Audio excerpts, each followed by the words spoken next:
très heureux de vous accueillir pour ce nouvel épisode du podcast Cachemire, 15 septembre. Ça avance le mois de septembre. Je regarde les marchés boursiers aussi avancent beaucoup cette semaine, les entrées fracassantes à la bourse. Arm, fabricant, mais fait de la conception de cartes graphiques et le titre est parti autour de 51 $. Ça a monté près des 60 $ première journée. Et on va voir. Si vous voulez entendre, là, j'ai fait un podcast là-dessus, l'analyse. J'ai analysé un peu le titre, l'historique, vers quoi ça pourrait aller. On est parti haut. Est-ce que ça va tenir la route? Ça sera à suivre aussi. Ça, c'est un autre paire de manches. Souvent les lancements en bourse gonflés, parce que là, c'est gonflé, l'intelligence artificielle. Ça peut se dégonfler assez vite aussi. À suivre, il y a d'autres aussi introductions à la bourse dans les prochaines semaines, donc ça donne des munitions aux entrepreneurs. Aux investisseurs surtout. Les entrepreneurs sont là pour faire monter leur stock, mais les investisseurs sont là pour prendre des décisions aussi éclairées. Moi, ce que j'aime bien quand il y a des IPO comme ça, des introductions à la bourse, on attend, on regarde, on analyse. Des fois, c'est 1 ou 2 trimestres, puis après ça si ça a à partir, ça part. Si ça a à se dégonfler, ça se dégonfle. Donc, on peut peut-être des fois ramasser un titre qui va peut-être mal faire pendant quelques trimestres et par la suite, il va partir en orbite. Ça sera à suivre aussi. Sinon, l'économie, on le voit, ça ralentit beaucoup. L'inflation repart. On en parle dans le podcast. On va en parler. L'inflation qui repart à la hausse, tant au Canada. Au Canada, on va voir les chiffres, là, mais aux États-Unis, 3,7 % l'inflation. Au mois d'août, on était à 3,2 en juillet, clairement. Et il y a beaucoup des assurances, les réparations au garage, les voitures aussi. Donc, tout coûte plus cher, vous le savez, le logement, l'hypothèque, donc tout ça, ça a un impact. Donc, est-ce qu'on va avoir une hausse de taux au niveau de la Banque centrale des États-Unis? Là, ça va être prochainement. On va savoir si la Banque centrale, la Fed, augmente son taux directeur. Pour l'instant, on penche plus vers un gel, mais tout est possible. Donc, ça aussi, ça sera à suivre. Beaucoup de stocks cette semaine dans le show.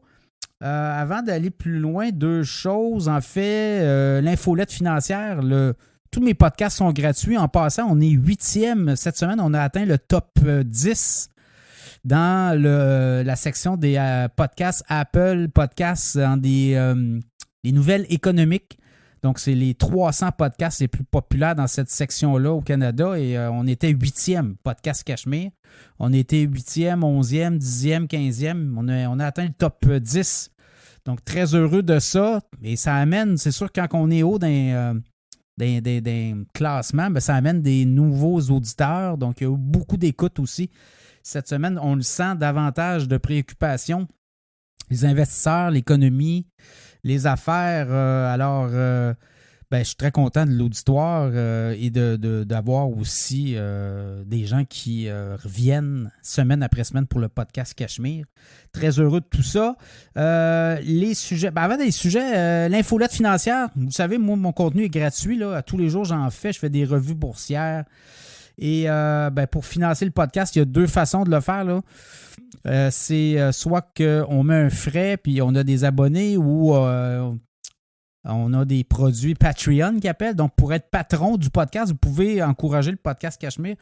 Il y a sur le site cachemireplus.com, il y a une infolette financière. Donc, en fait, quand vous vous abonnez à cette infolette financière, il y a 4 $ par mois, 8 $ par mois et 80 $ par année.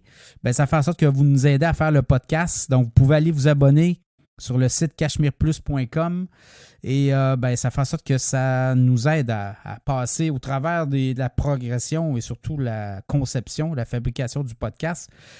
Autre chose, il y a aussi la publicité. Donc, ceux qui veulent embarquer, des annonceurs, vous le savez, nos annonceurs reviennent parce qu'on crée des leads et les leads font en sorte que notre communauté va vers vos produits.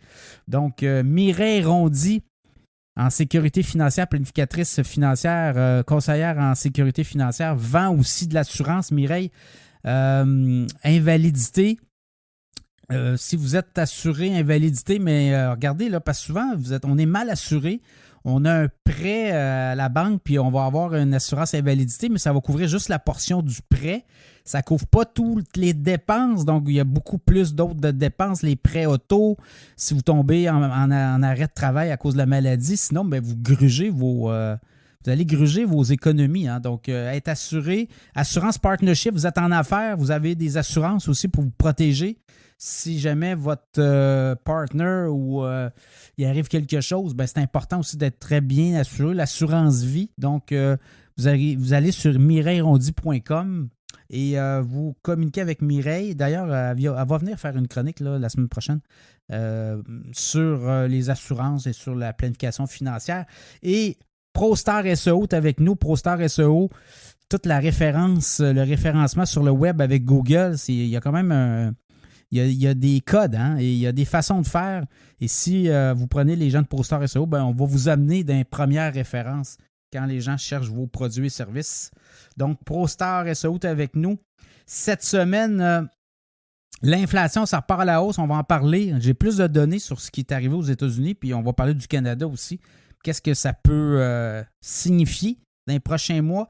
Pénurie de 100 000 logements par année au Québec d'ici 2030. Il faudrait construire 100 000 logements par année pour arriver à une espèce de, comme on dit, avoir suffisamment de logements pour que les gens puissent mettre pas trop d'argent sur leur logement, sur leur budget. On dit que 25% de votre budget doit être consacré au logement. Il y en a, dans certains cas, c'est 50-60%. Donc, la SCHL a remis ses études à jour. Il manque beaucoup de logements. Donc, il y a vraiment du laxisme, mais il y a beaucoup aussi d'immigrants qui rentrent au pays. Ça fait en sorte que ça fait une pression sur les prix des loyers. Filière électrique, est-ce qu'il y a des gens qui surveillent nos politiciens? On va en parler. La SAQ a encore besoin d'argent. Vous l'avez vu cette semaine? Il n'y a pas assez d'argent qui rentre à la SAQ. Je pense qu'elle n'est pas assez rentable. Bourse, 500 milliards de valeur cachée chez Tesla. On va également jaser de Dollarama qui continue d'épater les investisseurs puis les titres boursiers les plus populaires. Donc, c'est un peu le programme cette semaine au podcast Cachemire. Alors, bonne écoute.